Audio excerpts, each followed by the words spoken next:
Hello everyone, আজকে এই mini ব্লগে তোমরা আমাদের একটা ছোট্ট হলিডে ট্রিপ দেখতে চলেছো। তো দেখতেই পেলে যে আমরা হাওড়া স্টেশন পৌঁছে গেছি আর ট্রেনেও উঠে গেছি।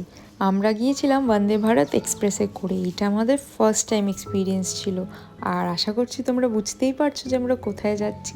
যাই হোক, ট্রেন ছেড়ে দিয়েছে আর ট্রেন ছাড়া মাত্রই আমাদেরকে দিয়ে দিয়েছিল নিউজ পেপার, জলের বোতল আর চা।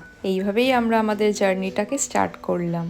তো আমরা তো চা খেতে খেতে গল্প করতে করতে বেশ যাচ্ছিলাম আর রিয়ান আমার কোলে ঘুমোচ্ছিল। বাই দ্য ওয়ে, আমি বলেই দিই আমরা যাচ্ছিলাম পুরীতে। আর বাইরের সিনিক বিউটিটাকে আমরা প্রচণ্ডভাবে এনজয় করেছি, যেটা রাতের ট্রেনে তো দেখাই যায় না। আর কখন যে বাইরেটা দেখতে দেখতে আমরা পুরী পৌঁছে গেছি বুঝতেই পারিনি। আর জানো তো, এইটা রিয়ানের সঙ্গে আমাদের প্রথমবার এত দূর ট্রাভেল করা, তাও আবার ট্রেনে করে। যাই হোক, এইটুকু ছিল ভিডিওটা। আর নেক্সট পার্টটা খুব তাড়াতাড়ি আসছে, ততক্ষণের জন্য বাই।